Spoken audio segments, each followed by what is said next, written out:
यहाँ आपको अपडेट करेंगे। लाहौर की इंसदाद दहशतगर्दी अदालत ने जिना हाउस, अस्करी टावर और थाना शादमान जलाओ घिराव के मुकदमात में बानी पीटीआई की वीडियो लिंक पर हाजिरी का हुक्म दे दिया है।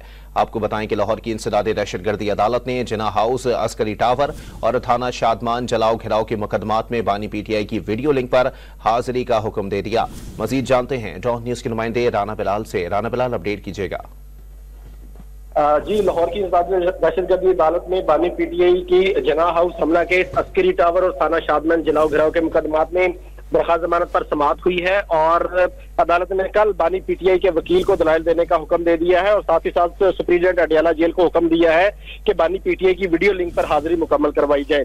बानी पीटीआई की जानब से आज उनके वकील बैरिस्टर सलमान सफदर अदालत में पेश हुए और ये बताया कि आज अलकादा केस छोड़कर वो आज इस केस में दलाइल के लिए पेश हुए हैं। बानी पीटीआई के वकील सलमान सफदर ने यह भी कहा कि दूसरी अदालत ने बानी पीटीआई की वीडियो लिंक के बगैर ही अबूरी जमानतें कंफर्म कर दी थी।